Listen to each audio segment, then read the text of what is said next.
What's going on, Bulls Nation? Welcome into the CHGO Bulls Podcast. Coming to you live from our studios here in West Loop, downtown Chicago. I'm Peck, Bulls_Peck, Big Day, bam! BAWL Sports. Will to go Gottlieb, Will_Gottlieb. Our pal and producer on the controls is Joey Smathis, at Joey Smathis. Happy Tuesday, everybody. Hopping back on the player evaluation train today, we're going to talk Zach, we're going to talk Pat. Two very uncertain off seasons for both of those guys, who had so much in common this year. Yeah. Only played a handful of games. Yeah. Left the season with season-ending surgeries on their feet. Jeez. So many things in common. Yeah. One might get traded. One's a restricted free agent to be. Lots of unanswered questions. What? And they're going to get paid. Well, Zach for sure. That's what Zach's money's guaranteed. Yeah, that's we'll see what kind of money Pat gets paid. Oh, he's going to get a check. Before that, though, wanted to also touch on Caruso and the news from him today. Congrats. But first, and most importantly, young Spathis. I hear the CHGO softball team kicked off a fresh season with a big dub last night. That is correct. Were you on the mound? No, I was not on the mound. You got demoted. Not demoted. I do what coach tells me to do. Coach being calm. Team player. Coach Carm? Yeah. Coachable You making that career transition from starter to reliever? You're a little young for that, aren't you? Yeah, well, I'm a high leverage arm. I'm a high leverage arm in the bullpen, but there was no real high leverage spots last night, so yeah, none needed. I got into right field for a little bit, but and the score? Score 17-1. You got comfy in my spot. Oh. Yep. Damn. Nope. Right, you can have it. Good all around performance from the CHGO team in the opening day. Okay. Who had the most ribbies? Good question. I don't know off the top of my head. Mm-hmm. Cody had a nice rip. I heard in the chat that Cody had a nice game. Herb had a couple He had a nice lot of rips. anger to work through. That probably. That's a Dude, great Cody point. was on one on that Cubs show yesterday afternoon. Great point. He was freaking out. He told me he literally held that in specifically for this show. I heard he went full Carlos Zambrano and just started snapping bats over his knees. Screaming out, "We stinks!" Just charging at innocent bystanders. And he was complaining about how the Cubs were managing players and their injuries, and I was like, Bulls fans can relate. Yeah. Speaking of Zach and Pat, not to the winning. Go. You were DNP last night for the softball team? Yeah, I was DNP. Got a little calf injury from basketball, so didn't want to. Calf strain. Calf strain. What are we thinking? 2 to 4 weeks? 6 to 8 weeks? I think I'm going on the 15-day IL. 15-day IL. Okay. I'm out of town for a week anyway, so I may as well, take it off. Okay, that's true. Makes sense. All right, so earlier today we learned who were the winners of the NBA's 23-24 all-defensive first and second team selections. Alex Caruso, incredible season, came on the second team list. Mm-hmm. First in voting among guards. Second team was comprised of Caruso, Jalen Suggs, Derek White, Jaden McDaniels, and Drew Holiday. First team honors going to Rudy Gobert, Wemby, Bam Adebayo, Herb Jones, and Anthony Davis. I did like that Caruso quote tweeted the announcement with like, okay, so second team is just all the guards and first team is all the bigs now. Pretty much. Because they made this a positionless award for the first time this season. Yeah. And I was sitting here saying Caruso's a lock for first team all defense and forgot that the rules changed. Yeah. If they had to put a couple of guards on the first team, he was going to be there because he crushed the other guards in first place votes received. Yeah, I believe the lowest in the first team was Anthony Davis with 151. Yeah. And Caruso ended up with 130. He was close. He was close, man. I also like to point out and pat myself on the back because I said he was going to be second team all defense. This is what I said. Joey, can you run that clip? No. I cannot. All right. Fair enough. Nobody wants to see me be any more amazing than I already am. I believe it. No, I said it. It was right here on the show. Maybe it was him who said it, not you. I was telling Will earlier, I thought one of you guys told me that he was going to be second team, and I was like, he'll be first team. No, he was I said Sec. I was talking to the GOAT. It was during his grades. I think we Right. both agreed because they're always favoring the bigs. They Yeah. just are. That's how and to be fair, that is kind of a more important position defensively for most teams, but not for the Bulls. For the Bulls, Damn, I turned that around. for the Bulls, it was Alex Caruso's job was to take away things before they happened. Right. And he did that better than anybody else in the league. I think yes, I get that bigs are more valuable defensively, but I think Caruso was right to be in between the second team guys and the first team guys. Yeah. And there's a strong argument to be made that even though they went positionless, he should have been in that first team. You can't, but when I look at the first team, it's not like I look at them and say, no, none of those guys shouldn't be up For there. sure. Yeah. Like everybody take I someone saw, I'm like, yeah. Yeah. That's about right. Exactly. Also, Wemby, I believe, first rookie to get that honor Yeah, that's in NBA impressive. history. It's impressive, though. Yeah. I That's feel like impressive. that one clip that came out right before the voting commenced, where I don't remember what team they were playing, but it was a 3-on-1 fast break, and Oh, he yeah. was just backpedaling, Yeah. and three guys just got the ball they were about to go in, classic. and They then literally just backed out. 180'd and ran away back down the others. Just absolute fear of God. It's amazing, dog. He really, really special basketball player he is, man. It's just going to get worse and worse and worse. Every for the league. season that he meets the requirement of games played, pencil him in. Yeah, just put it down. In anything you want. Yeah. He's the MVP, all defensive team, defensive player of the year. He will be in the top 3 or 5, I think, for the foreseeable future. Yeah. In those awards, if he's not, winning them all. Exactly. He's defensively what 2016 Steph Curry was, where it was just Change the game. everything that happens was holy shit, stop what you're doing, find Steph. As soon Yeah. as he's at half court, Yeah. that's the priority. And it's the same thing defensively, where it's you just have to go to the other side of the court where Wemby is not. Yeah. Yeah. And I like this because with tall guys, they get more challenges, you know what I'm saying, than a guy like Caruso or the guards would get, because you want to dunk on these dudes. You know what I mean? So I can't wait to see the guys who attempt it. You know what I mean? And I can't wait to see the guy who does it. Yeah. You know what I mean? Who actually dunks on him and puts that facial down, because it's going to happen. I don't care how good of a defender I you feel are. like it's going to be MJ who comes out of retirement, because he'll be like, I haven't dunked on Wemby yet, and somebody told me that, and I took it personally. Remember when Giannis tried to do that? He just tried to back him down and Yeah, dunk on him, yeah. and Wemby was like, No. I mean, that dude is He's special, just man. special. He's special, man. We're honored to watch him. So happy news for Caruso. Also a little bit of a boon for the Bulls if they are smart enough to shop him this summer, because guess what? He's got that freshly minted award for the second consecutive season. Right. Plus the Hustle Award with it. You want Alex Caruso, our all-defensive guy? Why don't you up that offer a little bit? Tony up the dude. On the other side of that is Alex Caruso and his agent talking to Arturis and Bulls ownership and saying 78.7. That's the max The extension. extension he is eligible Two-time for. all-defensive team, hustle Yeah. player of the year, the backbone of your defense. Yeah. Guys trying to compete. Yeah. God, just say thanks Yikes. and let him walk out the office and then call the other teams and trade All 29 this man. Call teams. and trade this dude, dog. They don't need to make any calls. The teams will be calling the Bulls. Yes, Fair point. that is true. Fair Pick up point. the phone. Then do that then. Arcturus. Pick up. Chillo. Hello. Yes. Speaking of trades, let's pivot to a less fun conversation. Okay. Zach LaVine. Okay. We are going to give Zach LaVine his 23-24 season grades. Obviously, a small sample size, a season that went wrong in just about every conceivable way that a season can go wrong for a two-time All-Star. 25 games played this season before he had that season-ending surgery on his right foot in February. And his stints earlier on this season, I mean, just not what you're looking for from a guy who's been in trade rumors a while, had a decent season last year, played a Bulls career-high number of games, not quite all-star material, but still pretty good. And then you look at what he did this season in those 25 games. 19.5 points, 45, 35, 85 splits, 3.9 assists to 2.1 turnovers per game. That 19.5 was his smallest points per game average since the 17-18 season, which, if you recall, was his first one after the Minnesota to Bulls trade where he came back and played a handful of games coming off the ACL. I remember it well. Lowest field goal percentage for Zach this season since the 1920 year. Lowest three-point percentage since, just like points per game, all the way back in 17-18. This was not a good 25 games from Zach LaVine. It sucked. It sucked really bad for him when you're talking about the injuries and everything. But I think that one thing that made it worse was when he wasn't there, that team played better.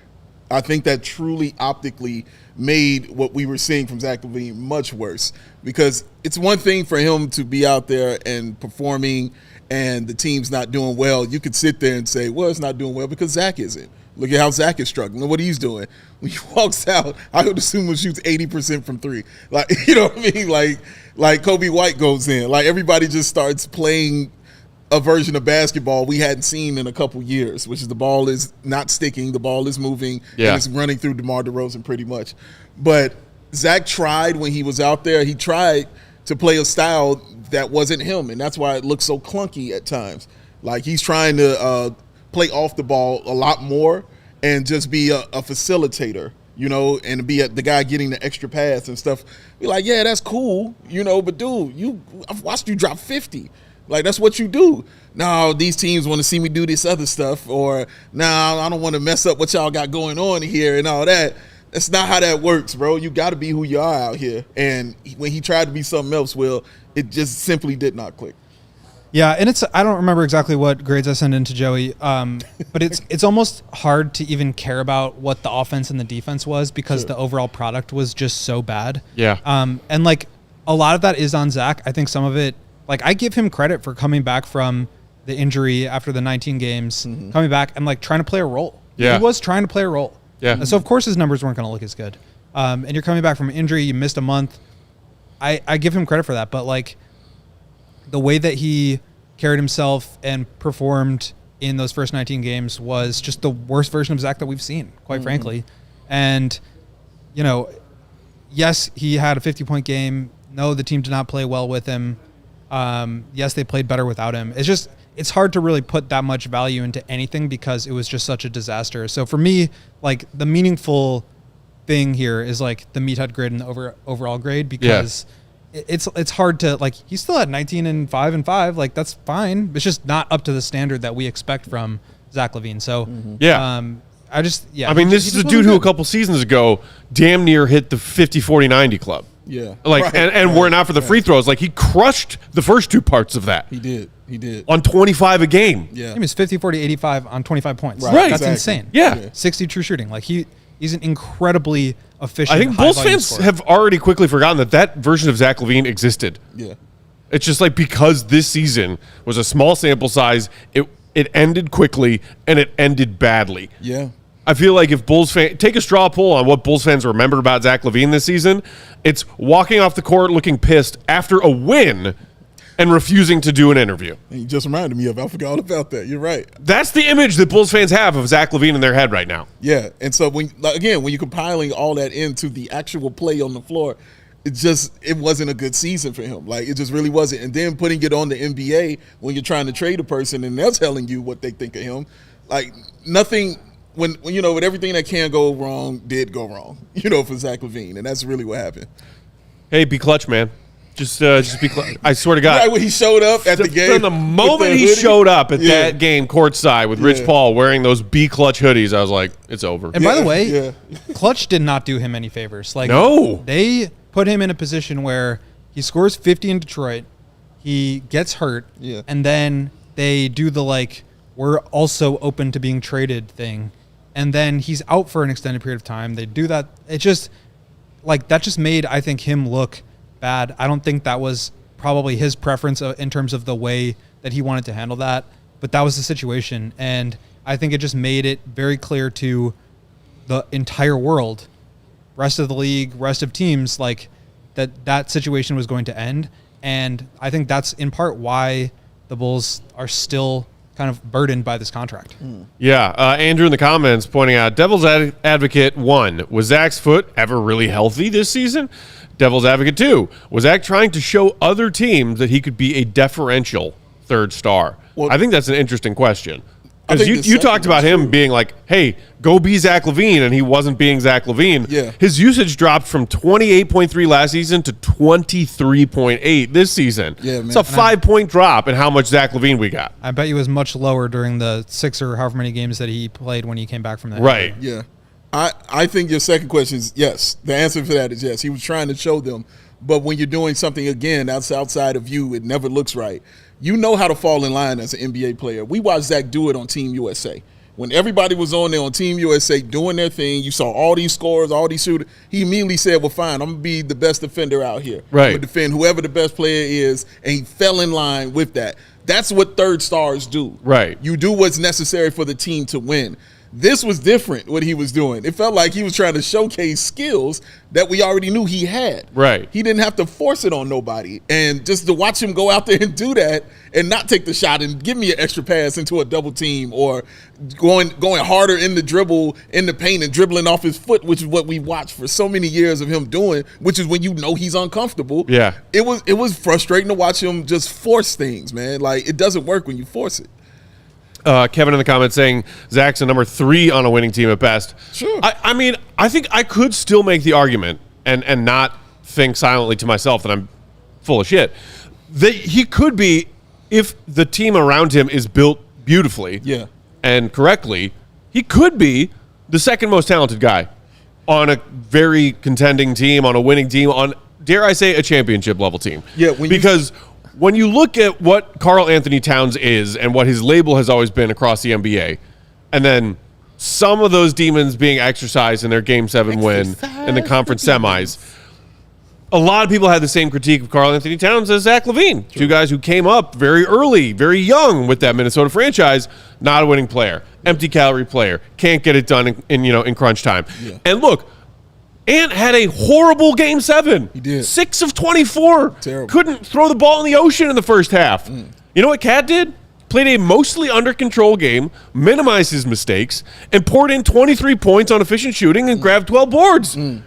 Cat can be the second on a good team, this team that might win the championship this season. Absolutely right. I still think that version of Zach LaVine can't exist.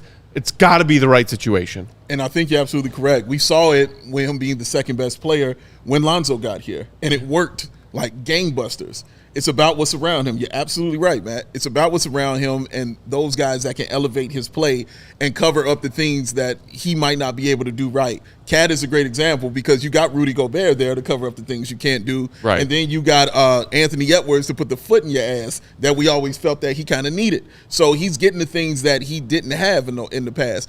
Yes, you can be that kind of guy. And when you were saying winning team, number 3 on a winning team, I'm thinking championship team.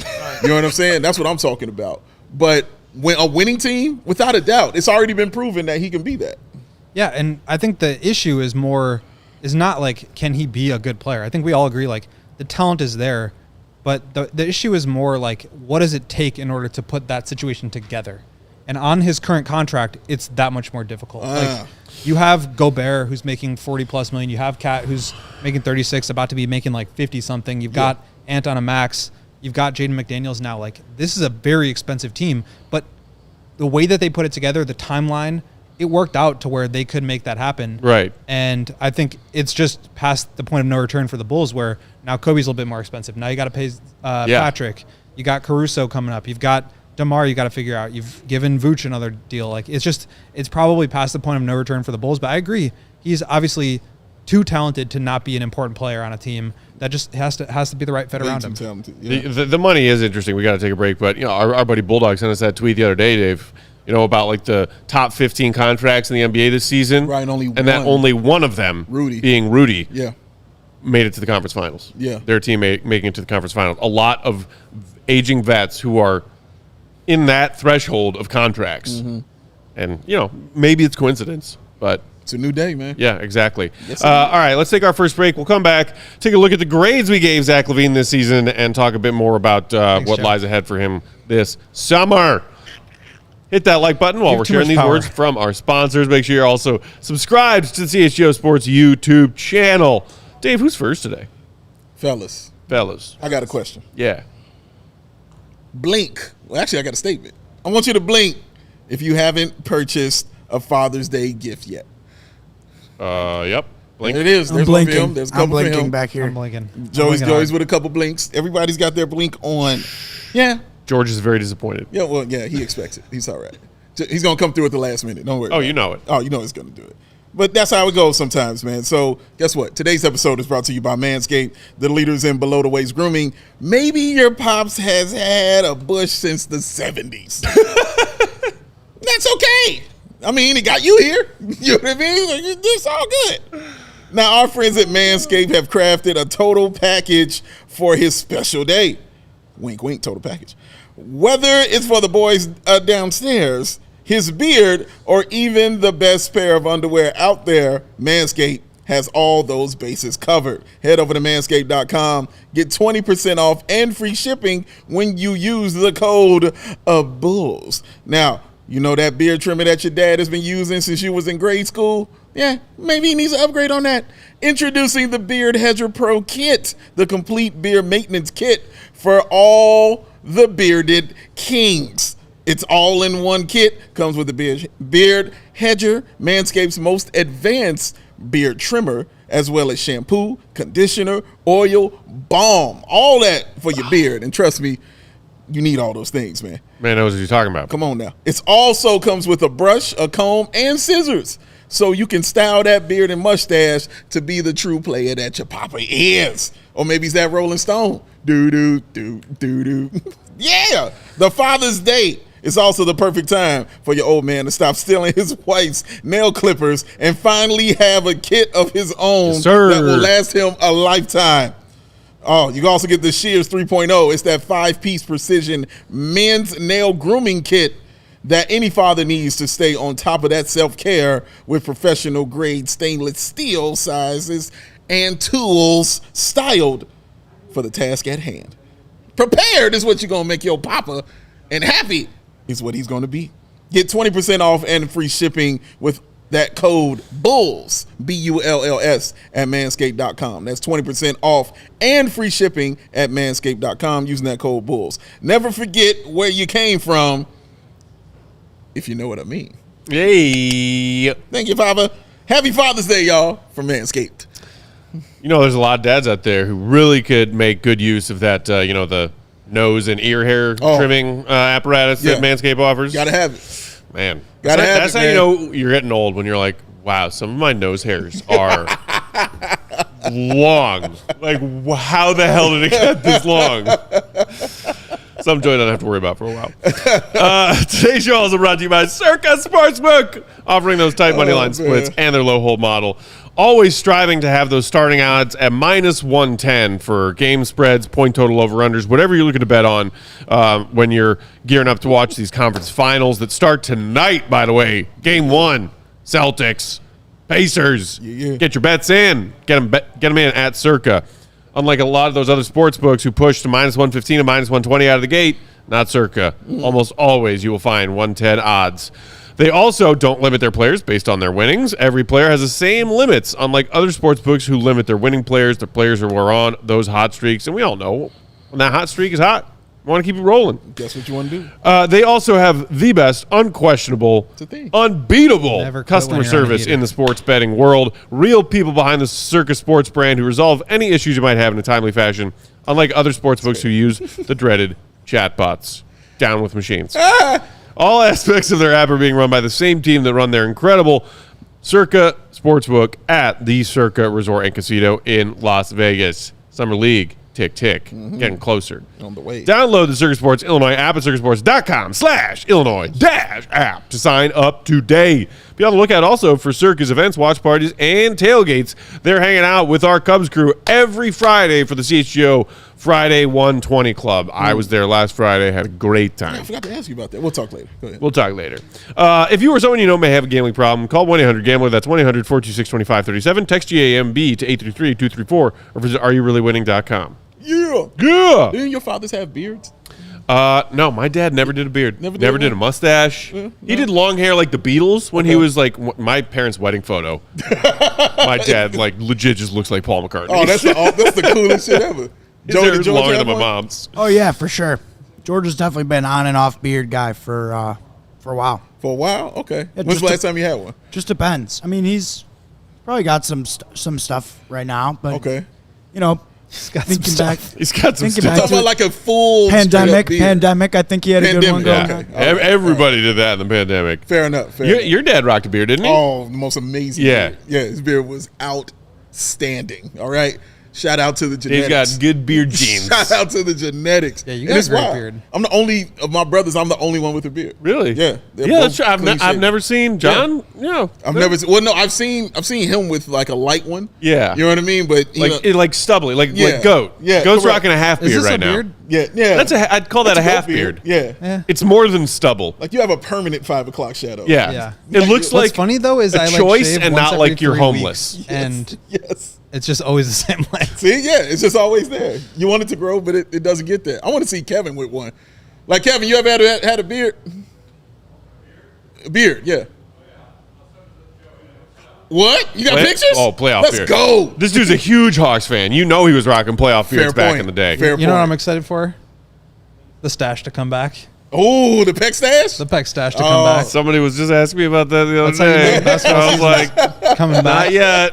That's what the Not people like. yet. Couple more months. You got to deal with stubble peck for a while. It's all right. This is summer peck happening, man. Morehouse Let that man John. live. Morehouse John is too clean. He prefers a clean bow tie look, no beard.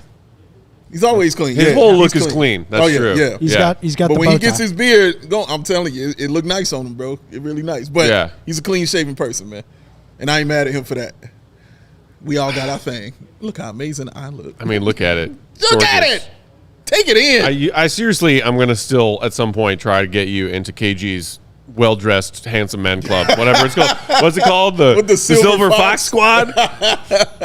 I told you I got a little I more mean, time to get there. You're a dead ringer. I got a little more time. I I'm on the see way. a couple of I'm on grains the in that way. beard of Oh, yours, yeah, buddy. without a doubt. Oh, yeah. But to be a silver fox, Yeah. that comes with more grays and more time on Yeah. that, man. I got to do a few more things before I feel like I can slide in that Yeah. arena, bro. Our guy Fish in the comments said, "I got rid of the beard. Once the color of your head catches up with your face, it's time to go."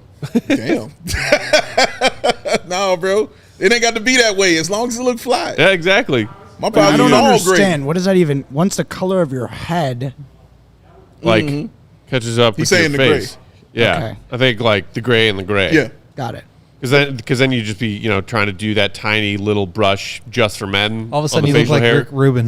No, Yeah. bro, you can pull it off real smooth. My pops was gray all the time, bro, and it'll just look like the coolest shit ever. Oh yeah, George's beard's for sure. Yeah, man. It just got to look cool. I think If it it's looks comfortable, better. It works. I think it looks cooler. Yeah, look comfortable. It works, man. Great thing about men is we get more distinguished the older we get. It's true. Age like fine wine. Yeah, that's how it goes. He's not aging like fine wine. Zach LaVine. Let's talk about his grades. All right, I think I was honestly pretty harsh with Zach, but I was also harshly honest with myself and with him in the season we saw. And again, it's a 25-game sample size, so it's not like I'm saying he played like trash for a whole season. And the fact that he only played 25 games, I think, kind of also went into my grades. Instead of giving him incompletes, I gave him shitty grades. He had a shitty season. I believe I went with a D, Joe, if you want to throw our grades up there for Zach on I think on offense and defense. Yep, there it is. I gave him 2 D pluses and a D overall. Dave, is that just I don't know for his offense? I don't know. I don't know. I don't know. Honestly, I wish I would have done that as I my don't grade. know. I mean, C minus doesn't capture it. it does. Yeah, it's. I don't know. I have no idea. Yeah. I know he was hurt. He was injured. He was trying so hard. He only had a little amount of time to get out there. He never really got time to get comfortable. I saw him have one great game and they lost it. And he never looked like Zach LaVine. Like, I don't know. I don't know. Yeah. I don't know, man. Go. You were a little kinder with your C's. I mean, he still put up numbers. I just 19 points is 19 points. It's just, but like, that's so disappointing for him. So, yeah, I'm judging him. I'm grading him based on my expectations for him. Yeah. And to me, that was D material. I don't know. I don't think you're wrong. I don't think any of us are wrong. I tend to agree with Dave, to be quite honest. Yeah. It's just, I just don't know what to make of that because it was so irregular and not representative of who Zach has been his entire career here. Yeah, man. Dave, you gave him Secret Service for a defensive grade? What was that? That's shoulder shrug. Oh, okay. So the same as I don't know. Yeah, like what do you know? I don't know. That's it. Yeah. He's the only player I'm probably this year who I won't have real words to describe his game offensively, defensively. It's just a lot of that.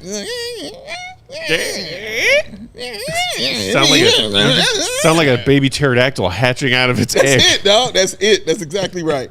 But that's how, well, you feel me, T? Like, that's what it was, man. It was just, you just don't know, man. You just don't know. Defensively, it's not like he's always been a guy that's been amazing. No, and like legit his defensive stats, I just took a peek at him earlier today. They would say steal percentage 1.2. It was 1.2 last season. Block percentage up from 0.6 to 0.9. Oh, goody. Defensive box plus minus negative 0.7 last season. Negative 0.7. I thought he again tried to come back. Like if he had gotten that surgery after the first 19 games, my grades would have been a lot harsher. I do respect the fact that he tried to come back and he tried to play a role. Like he came off the bench. He was standing in the corner and waiting for guys to kick out passes to him. Like his usage in those 6 games that he played when he came back was under 20. I mean, that's like higher than Patrick Williams, but not by much. So like he just wasn't himself. And it's just really hard for me to make anything of it. I don't want to be too harsh, but I also don't want to misrepresent how bad he was relative to who he is. Yeah, exactly.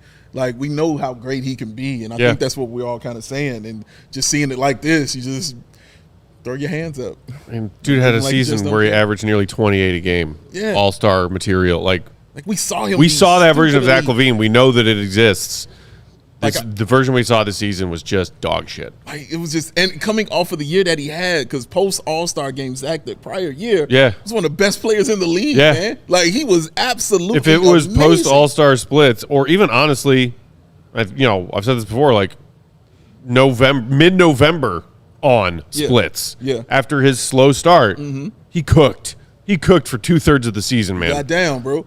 He did his thing. It's just, I think it's just more disappointing for all of this, just to see it like this. And again, a lot of this wasn't his fault. Like, his body betrayed him on so many levels, but then you mentioned his agency betrayed him on so many levels. But also and his team betrayed him on so many levels. I also feel like I'm being a little easy on him because those first 19 games, he was pouting. He was not showing up to work. He would go quarters, even halves at a time, just like, I don't want to play. I'm not going to touch the ball. I'm going to take one shot. Go stand in the corner, like he said. Yeah. That was not a good look, and it's part of the reason why we are in the situation that we're in with him. So it's just so hard to you credit him for trying to correct it, but it wasn't enough. It was not good enough. It was not good too enough, little, man. too late.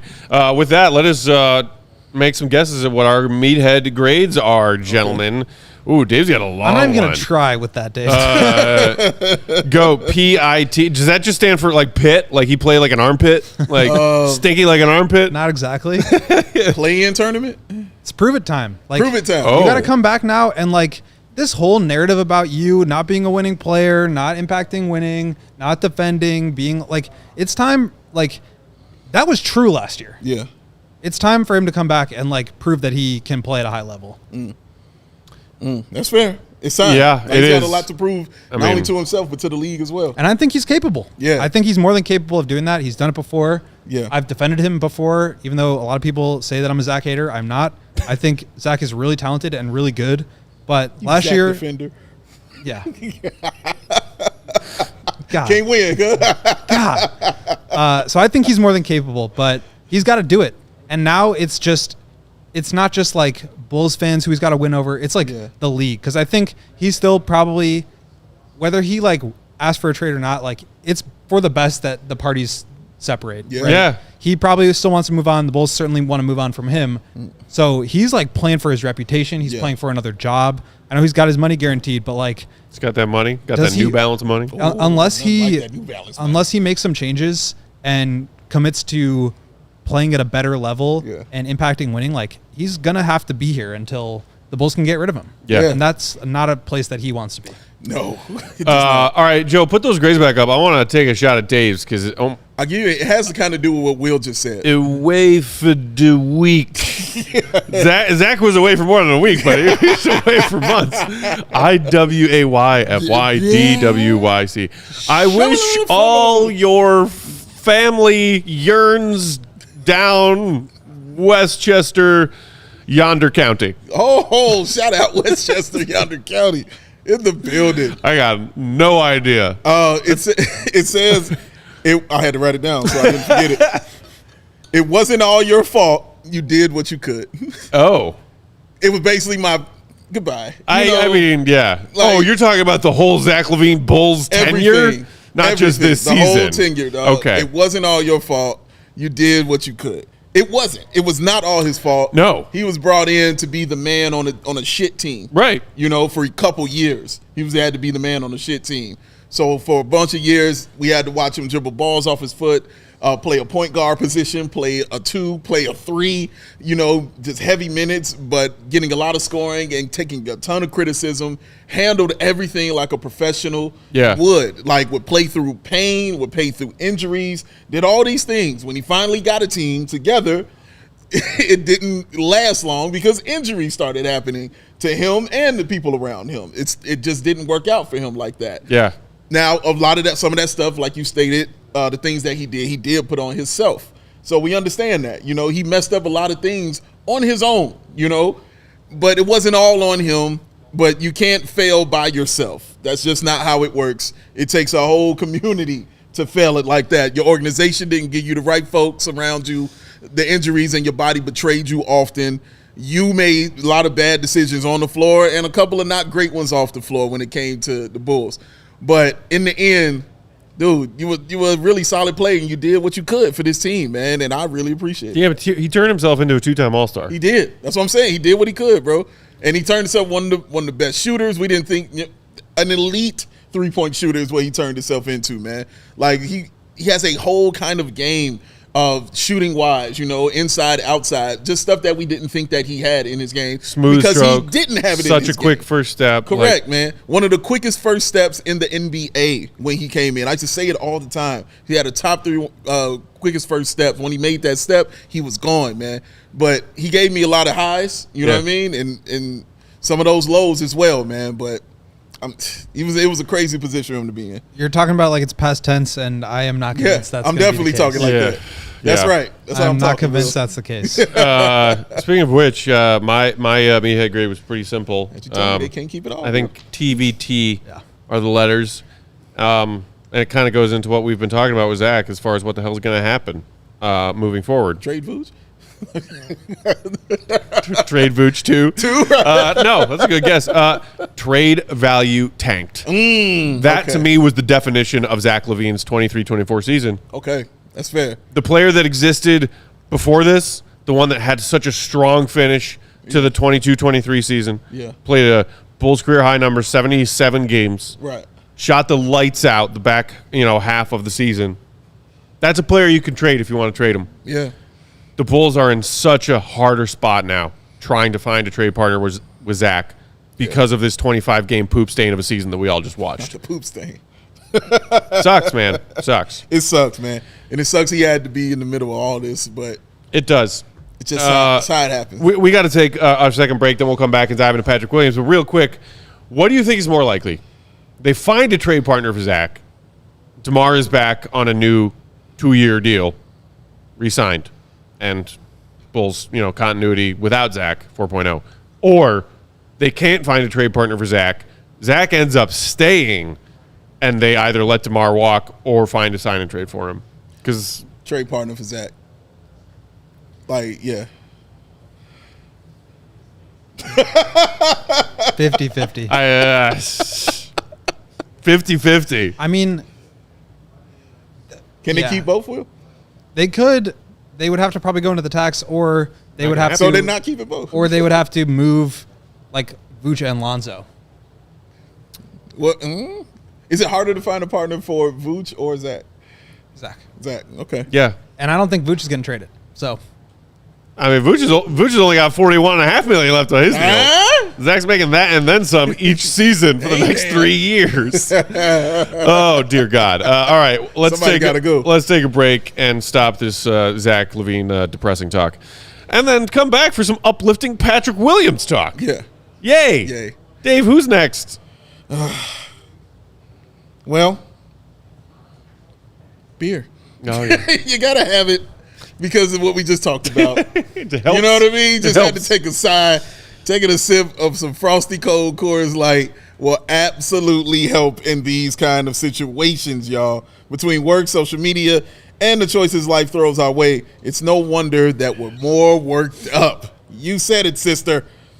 Coors Light celebrates rising above and choosing a chill mindset. Why not turn that rained out barbecue into a Will to Go Gottlieb karaoke house party? 4. Or, after a tough loss, settle scores with an ice cold peace offering. Don't give Matt a bottle, but give him a can of ice cold Coors Light. I don't trust him with What, glass. you think I'm gonna break it? I don't trust you with glass. I was just looking for the other half of this bottle. Make the choice to choose chill, then reach for Coors Light. It's mountain cold refreshment. There's plenty of chances in life to make things better when choosing chill. Grab every opportunity to choose chill and then reach for refreshing Coors Light. That's what we like to do, man. It's getting nice and warm outside. That means the rooftops are opening up. You know, Matt's a huge fan of the rooftop drinking, so he'll be doing that as well. It's going to be a bunch of rooftop parties, just a bunch of hangouts. When you go into the ballpark at the 120 Club, bunch of opportunities, y'all, for you to chill and enjoy a frosty cold Coors Light. Because when those mountains turn blue, it's as cold as the Rockies. It's cold lagered, cold filtered, and cold packaged for a smoother finish. When you embrace the chill mindset, it's a good time to choose chill and crack open the Coors Light. Coors Light is mountain cold refreshment, crisp and refreshing as the Colorado Rockies. Make the most out of your time to choose chill. Choose Coors Light. Get Coors Light delivered straight to your door via Instacart by going to CoorsLight.com. CHGO Basketball. Celebrate responsibly. Coors Brewing Company, Golden, Colorado. Speaking of things getting delivered straight to your door, Yeah. anybody out there in Bulls Nation looking to level up their nicotine routine? Because if so, you're in luck. Our friends at Lucy have got the answer for you. Lucy Nicotine make your nicotine routine easy and deliver that straight to your door. It's 100% pure nicotine and always 100% tobacco free. You can choose the form that you want because Lucy offers pouches, breakers, or gum. Those breakers are basically a pouch, but they have a little extra flavor burst ball in them that you can break open whenever you want. I have a pack of berry citrus that Lucy was kind enough to send to me. I am sometimes someone who likes a little nicotine and tastes great, super effective. You can also get it in a wide range of amount of nicotine in the pouch, in the gum, anywhere from as little as 2 milligrams per dose all the way up to 12 for you more regular nicotine users. I mentioned the berry citrus. That's my favorite flavor. They also have it in mint, apple ice, espresso, even mango. So, if you are looking to level up your nicotine routine, do it with Lucy. Go to lucy.co/CHGO Bulls and use that same promo code CHGO Bulls to get 20% off your first order. And you can cancel your subscription once you sign up at any time. No penalty, no whatever, no hassle. Lucy also offers free shipping to get these Lucy products delivered straight to your door and has a 30-day refund policy if you change your mind. That's lucy.co, promo code CHGO Bulls to get 20% off, always free shipping. And here comes the fine print. Ladies and gentlemen, Lucy products are only for adults of legal age. Every order is age verified. Warning, this product contains nicotine. Nicotine is an addictive chemical. Fish is asking about Sunnyside in the comments. Oh yeah, stay tuned. Thursday, I think, we're going to talk to y'all about some new Sunnyside discount codes. We'll see you soon. Hey-oh. See you soon. Just drove past one when I was after dinner on Saturday. They're everywhere. They are. Those Sunnysides, man. You'll be able to save some money. Yeah. Overall. Yeah. Overall, great. Oh, for Zach? Yeah. I gave him a D. D? Yeah. I went F. That's independent of the offense and defense. This season was a failure for him. He did not play well. He asked for a trade, and that didn't get resolved. That failed. The thing with PR, just had to have surgery on a loose body in his foot. That was a failure of a season for him. Mine was a PO. PO. For peace out. Oh, yeah. He's ghost. Well, let's hope that a trade can be found. It's been real, Zach. It's been real. All right, y'all. Patrick Williams time. Somebody else we kind of forgot about as the bull season came to a merciful end. True. Because just like Zach LaVine, he had an owie in his foot. And just like Zach LaVine, he had surgery on that owie on his foot, and his season ended in January. So that's cool. Yeah. When you look at what Zach did numbers-wise this season, so he played 43 games, so more than Zach at least, but that left foot bone edema ended his season. Before that, he managed 10 points a game on 44, 40, 78 shooting splits. Actually, just under 39.9 from the three-point line for Pat. Okay. Give him a little 1 decimal roundup. Scoosh. 1.5 assists per game, 1.1 offensive rebounds per game. Not much more of the crashing the glass Pat that Bulls fans were hoping for, were looking for. Pat shot a career-low field goal percentage, that 44.3, a career-low effective field goal percentage, and his lowest three-point percentage since his rookie year. Okay. Three-point attempt rate basically stayed where it was. It was .409 last year. It was .412 this year. Okay. I mean, yeah, it was it's the same way I did with Zach in his season. It was more like this with Pat because his ending with an injury again, and I mean, I've seen him have 2 devastating injuries. You know what I mean? Just the really year 2 wrist that caused him to miss like 60 games or whatever. And I still think it's affecting him because all of a sudden he can't dribble. You know what I'm saying anymore? Like stuff I didn't remember being a problem. Could he dribble before that? But dang, not like this. You know what I'm saying? Like, remember when he would actually palm the basketball? Yeah. And do like when the last time you seen him do that? Like, it's been a minute since I've seen him do those kind of things since that wrist injury. I tend to think it's still bothering him, but it's not an excuse as to what we've seen from him mentally and his actual skill on the floor. He should be better than advertised, Will. Like, I think that's just the case with him. Bulls fans have been very patient with him, saying it's coming, and we haven't seen it show up yet. Will we see it next year? Who knows? I'm sure more Bulls fans are on the other side of I'm done with, that kind of thinking as far as his potential and things like that. They just want to know, well, is this the actual player that you are? Should we just be accepting the things that we're actually seeing from you? And again, this is a thing that he kind of places himself in. It's kind of a position he placed himself in with his play. Because the things that are good about him have always been good, It hasn't been a growth any kind of way, whether it's been growing offensively or growing defensively.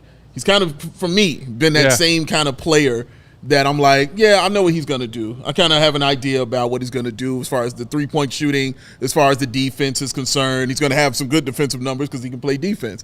But I haven't seen, like, the uptick in the, like, oh, man, these moves are being made, like, oh, damn, this is going up, like, now. Like, I can point to Ayo quite simply and say those things. I can point to Kobe and quite simply say those things. To do it with Pat, I have to break out a chart. You know what I'm saying? And break it down for somebody like that.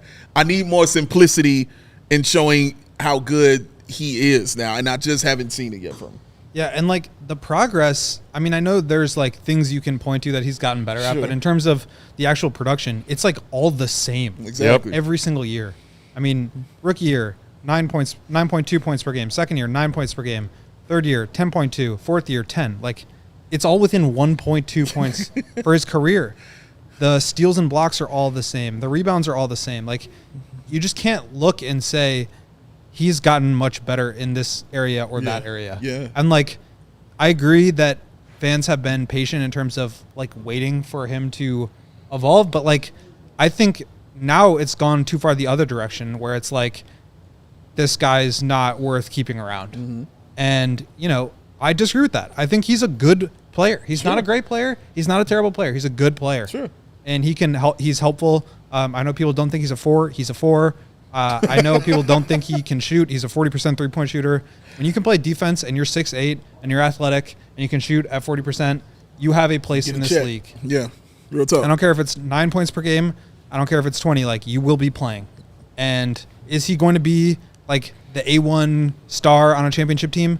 I doubt it. At this point in his career, I think that would be a hard jump to make. Am I putting it past him? No, because we've seen guys on this team before, like Kobe White, like Jimmy Butler, who in their 4th or 5th year have taken a huge leap. So I'm not saying it's impossible. Sure, it's but not. What we've seen to this point in his career through 213 games played is a very consistent role player. Yeah. And I think like setting those expectations will do everybody good in terms of like not getting frustrated when he doesn't perform, but also understanding that he's still valuable even when he's not putting up 25 points per game. And, he had, the AK line, he was on a tear in December, averaging 14 points per game. He had a couple nice games. He really did. But there's still so much work to be done for him as a scorer, as somebody who's dribbler, as a ball handler, as a facilitator. Like, that's just not there. It's not close. Yeah. But that doesn't mean he's not valuable. So I think the Bulls should retain him. I'm not sure like what the cutoff line will be in terms of, I would not be surprised if a restricted offer sheet comes in at 16 or 18 or even $20 million a year, and the Bulls are now in a position of like, do we let him walk for nothing? Right. Yeah. And I would not do that. I mean, even if you keep DeMar for 2 years, he is going to retire at some point. He cannot play forever. He's 35. Yeah. So like you need to start coming up with the next phase. Yeah. And like you bring in the 11th pick this year. You've got Kobe, you've got Ayo, you've got Dalen. Hopefully he pops a little bit. You got Julian, this 11th pick, like Patrick, that's a decent young core. You need to find the guy, but like DeMar can be that for now. And I guess they're going to kick the can down the road and see what they can find. But just letting these guys walk for nothing, I don't think it should not be on the table. I agree. As one of the young core pieces from this team, I was curious, so I went back and looked at what we asked of Pat in our Prove It segments for him before this season started, and results weren't great. So I asked Pat, because I, like many Bulls fans, I think, was like, okay, you play defense well, you can shoot the three. Show us that extra level of juice on offense, and I wanted him to score inside more. Use his body, use his strength, his physicality. Yeah. So I asked of him, give us 100+ combined dunks and 1 buckets at the rim. Okay. For comparison, in a full 82 games played last season, he had 69 dunks and 1s. Wait. You said 100 dunks? Nice. Yeah. You had 100. I just remember you had 100 hat throws before he had 100 points. So. Well, I'm talking about over a full season. Right. Yeah. I'm just, the 100 was, yeah. Well, so dunks you followed and through ones. on your end of the bargain, and Patrick did not. Yeah. Go on. I'm sorry. Go on. I filled my hat throwing quota, goddammit. They felt you when you were throwing the hat. Your presence was made known on the court when that hat was being thrown. This is true. Go on, Peck. I think those hat throws are attributed to Patrick Williams as well and what he saw. So, yeah. And it's I wonder how many of those came after Pat put up another night where he had 4 points and 0 rebounds. I mean, we had 0 points. He and Kobe had 0 points. Yeah, I remember. Oh, classic. So, look, I mean, he only played a 43-game season this year, but you know what he had as far as combined dunks and ones? Because it was he had 4 and ones. That's it, 4. 29 dunks. So 33 in a combined 43 games. That's even when you just do the math and stretch that over a full season. He regressed as far as the number of dunks and ones he had this season compared to last season when you're doing it on a per-game basis. My God. Yeah, that's frustrating. Dave, you asked him to score 5 20-point games this season. Yeah. Very modest. Very modest. Incredibly modest. Hey, Julia. Incredibly modest, man. Did he even get 1? 4. Pat had 4 20-point games this season in 43 games. So I mean, I don't know. Dave, are you going to give him some credit for that? Did he reach 5? No. No, he does not. If this was his rookie season, yes. Yeah. If it was second year, yes. Right now, when you're about to beat his contract, no, you don't get credit for that. Absolutely not. You wanted Pat to put up 13, 6, 2.5, 2.5 free throw attempts per game, and 5 3-point attempts per game. Didn't get the 13, finished with 10. Did not get the 6, 3.9 boards. What was the 2.5? Assists? Yeah. 1.5. And the free throw attempts stayed at 1.5. And 3-point attempts, exactly what they were last season, 3.4. Fell short of that ask of you as well. Yeah, I mean, I wanted Pat batted 0 on what we asked of him this season. I wanted to see a step forward, and he stayed the same. Yes. He was the same person.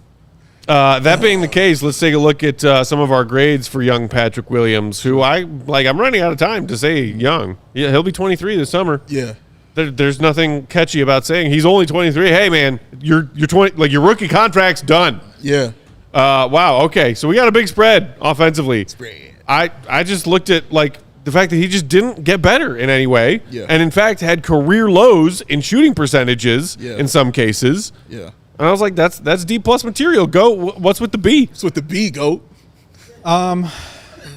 Yeah, I mean, I'm kind of talking myself down from that right now, but like he did have a stretch in like late November and mid-December where he scored 20 points 4 times. Yeah. Like that all happened within one month. All happened in one stretch. Yes. And like I felt like the younger players were all kind of taking a step forward at that same time when Zach was out for the second time and DeMar was in more of that facilitation role. Mm-hmm. And so maybe I was like hanging on to that a little bit too much because like, you know, I don't think he improved as a scorer, but I also think like that's okay. Like I don't necessarily at this point in his career need him to be the lead scorer or even secondary or tertiary scorer. Like he's just a role player, and I think he kind of got to that point again. So I think I probably went a little too high with the grade on offense in particular, but my expectations for him are no longer in the like star or 20 or 15 point per game area. Like he's just not that. Wild. Not even the 15-point. Wild. That is wild. I mean, to not me, close. Man. I mean, no, I'm not saying you're wrong. Just hearing it is wild to me, yo. I mean, like he's been fourth option at best, I think, on most of these iterations of these Bulls teams, and he has not had a season. So last season he was at 10.2 points per game. This season 10, 9.2, 9 in his first 2 seasons. I think he could be. I think he could get himself to 15 in the right system where he is asked to score more, shoot more. But, man, there was a part of me earlier on that thought that Pat had that extra level to get to. Yeah. I don't think I see it anymore. I really don't. That's what makes it wild. Mark K, because he's our not friend, wrong. if you're watching, I hope you're happy. I have finally joined you. I'm just giving up on Patrick Williams becoming a better player than the version we've already seen. Which sucks. It really sucks to admit that. About a 4th overall pick and a really important piece, we thought. Mine will come after this season. Like, I'm fully But here's the thing about that, I got Dave. one more year. The clock has run out. His rookie contract is up. Sure. You're either playing on the qualifying offer and you're unrestricted, or somebody's coming in with an offer sheet and they're paying you like a very good starter. And that he's a good starter, a fine starter, but he's not a very good starter. Agreed. And you do have to pay him a little bit for potential. I think that like gets priced into what he will probably make on the open market here. But I think it's okay to be a good role player. I think that's okay. It is. It's quite all right to be that. It's disappointing when he was the 4th overall pick and he was the one that was like supposed to be the next up, and he's just not that. But like, and I think that's a miss on AK's part. I don't necessarily like put that on Patrick as much because that's not who he is. When you look at the guys that in his own draft class, like there's not all those guys are being like, you know, in their own fan base, like, whoa, we're still waiting for him to take the next step. I mean, 2 of them are in the conference finals right now. Right, exactly. And even guys, more role players from that class, Jaden McDaniels, Desmond Bain, guys that have carved out like real roles and are finding a way to make an impact, and not guys that their fan base is continuing to kick the can down the road and say, hey, next year. Eventually this is, you know, this is the player that you're getting. I still think these guys are improving, but like Peck said, it's just time to, I think, and what some of GOAT is saying, it's like, you know, adjust your expectations, and, you know, there's still value there, but I think it sucks, but just, losing out on some of the hope that there's another huge step to take. Yeah. And for me, why I'm giving him another year, for me in my heart, I feel like it would be hypocritical for me to give up on him because I never gave up on Lowry. And it took Lowry 5-6 years before he became Lowry. And I'm not saying like you're that. wrong. I'm No. just I'm just explaining where my mind is at. Yeah. I'm just explaining what I'm thinking. I mean, and am I crazy, or in year 2 did Lowry put up 19 and 9? He did. He balled. He showed something right there. Pat's year 2, it's hard for me because when I started seeing him balling, we were there. Yep. When we started seeing him balling, he tore his wrist apart. Yeah. So, you know what I mean? Like, it's hard for me to just say, look at him and be like, well, forget it, dog. You know, I'm still in my head thinking, damn, he did have this devastating injury, and damn, he just had another devastating injury. Okay, dog, I'm going to give you one more, and if I don't see what I want to see, in this one more, then I'm like, all right, fine, I'm out. But I'm going to give him one more. Yeah, and again, I don't think you're wrong to do it. I'm just saying from like part of the value of drafting high is that you have potentially very productive players at the top of the draft making a very small amount of money. Their value exceeds the amount of money that they're making. Sure. And like that did not happen for Patrick. No. And so from that perspective, they've run out on his rookie contract. And so now you've got to pay him. And that worked out with Kobe and Ayo. Sure. And it could work out with Patrick too. Mm-hmm. Those two guys, Kobe and Ayo, are on great team-friendly bargain contracts. But I think the league values Patrick's position more than Kobe and Ayo's player archetype. Sure. And so that's why I expect him to get paid a little bit more. I know fans are like disgusted by whatever 15, 20, like the 200 million thing that was never actually a thing. It wasn't? Last summer. So I get it, but like that's just the reality of the situation. Having a big wing role player who can shoot and defend, that's a really valuable thing. It's just not a superstar. Correct. We're coming short on time, but Fish in the comments saying Pat's going to get a high offer from another team. No way the Bulls should match it if it's over $12 million. Eco Bean, meanwhile, getting some jokes off, saying Pat is consistent. He's been averaging 9 points and 4 rebounds since college. Diesel 11 saying 3 dribbles and a turnover. Can't finish at the rim. Doesn't rebound. No way for $20 million. So, okay, real quick, let's look at those grades. Defensively, just a couple of quick stats I pulled, talking about Pat being the same guy. 2.8 defensive rebounds per game. Yeah. 2.8? Yeah. Come on, man. His steal percentage basically was the same, went up a little bit. 1.5 last season, 1.7 this season. Block percentage legitimately exactly the same at 2.9. His defensive box plus minus slipped from just above net zero to just below net zero. And he drew all of 2 offensive fouls in the 43 games he played. Yay. I will say this, like, pull out the chart, Will. The team's defensive rebounding is about the same, regardless of whether he's on the court. So he's not a rebounder. Man. He's not a rebounder, but he's also sucks.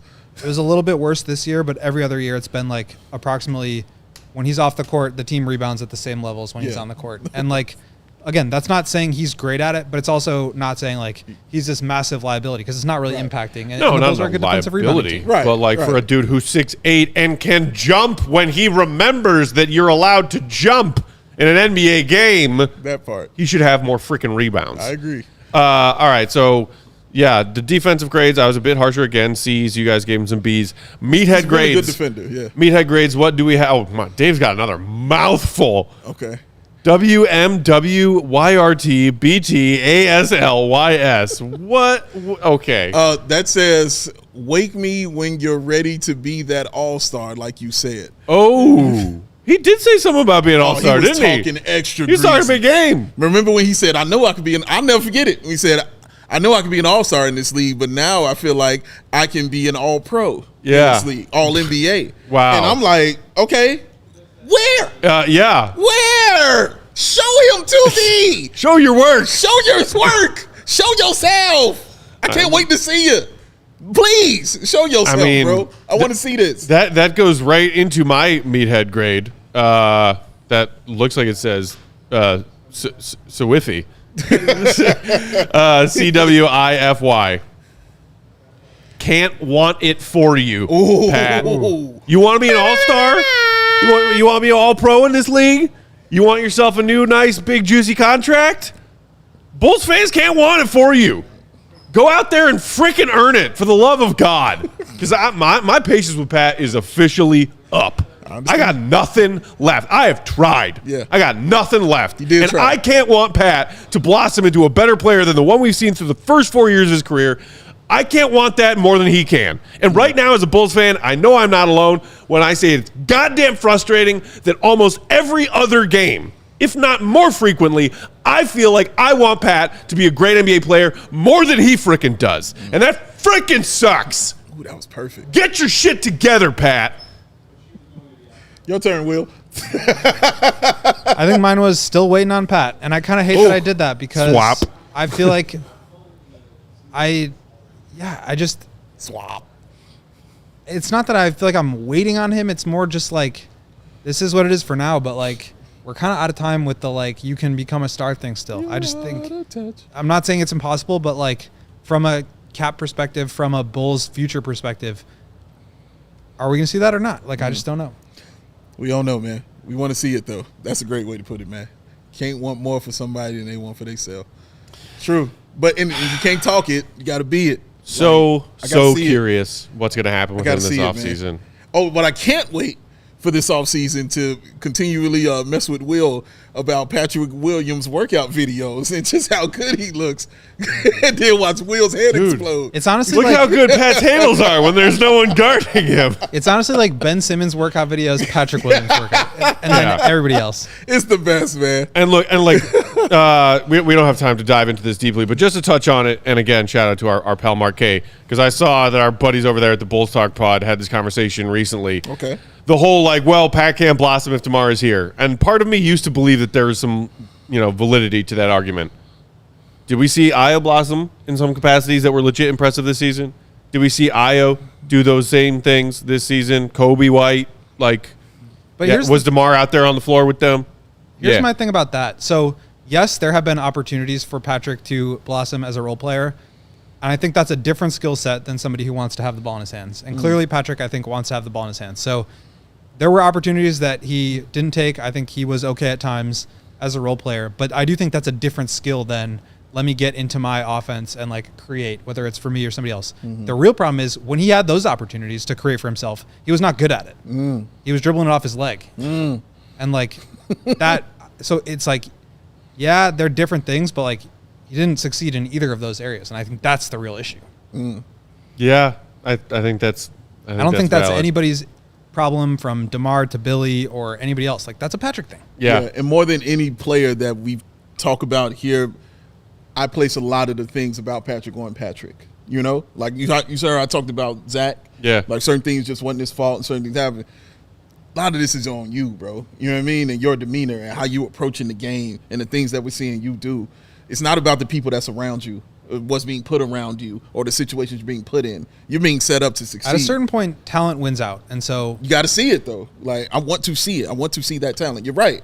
I want to see it win, Win out. Win out. All right. We are about out of time. We're actually over. But real quick, just like we made some silly prediction with Zach, as far as Pat goes, what do you think is most likely? $13 million qualifying offer to stick around another year. He gets an offer sheet, brings it back to the Bulls, and they match it. He gets an offer sheet, brings it back to the Bulls, and they let him go. They match it. Yeah, I think they match it. Or they come to an extension agreement before he gets an offer sheet. Okay. Secret door number 4. Yeah. Shout out Kobe White. Exactly. I honestly, I haven't a clue. I guess I would say if pressed, most likely he'll get an offer sheet. The Bulls will match it. I'm not thrilled to learn what that number is. Yeah. If they match it and it's higher than I want it to be. If you are so committed to making the play-in and getting to the playoffs that you have to bring back DeMar, okay. But also not okay, but yes, continue. But also you cannot be so short-sighted to not realize that DeMar is 35 and that when whether it's a 2 or 3 year contract, when that's up, you're going to have nothing if you also let your young players walk. You cannot do that. You cannot do that. Can't do it. Can't happen. Can't do it. Can't coach with them. Can't win with them. Can't win with them. Can't do it. Can't do it. That is it for today. Thank you, everybody, for joining us. If you did not hit that like button yet and you're watching on YouTube, do us a favor. Do it right now. It'll take you 2 seconds. It'll make our friend Troll Joe very happy, and it'll make him very upset if you don't. Make sure you also subscribe to CHGO Sports YouTube channel. For those of y'all out there listening on your preferred podcast platform, just a reminder, go back and make sure you are subscribed to CHGO Bulls in your preferred podcast feed. Make sure you're downloading all of those episodes. And if you feel like it, if you've got a minute, leave us a rate and a review on your podcast platforms too. Until tomorrow, you can find Will on Twitter, Will_Gottlieb. Read his stuff, allchgo.com. Big Day Bow, BWL Sports. Our pound producer on the controls got himself a nice, juicy 17-1 win last night. CHGO softball. Joey Spathers at Joey Spathers. I'm Bulls_Peck. We are CHGO_Bulls. Thanks for tuning in. We will talk to you same time, same place, 4 p.m. tomorrow. See you every day. It's still popular. You the best. Peace. Love. That's on Selma.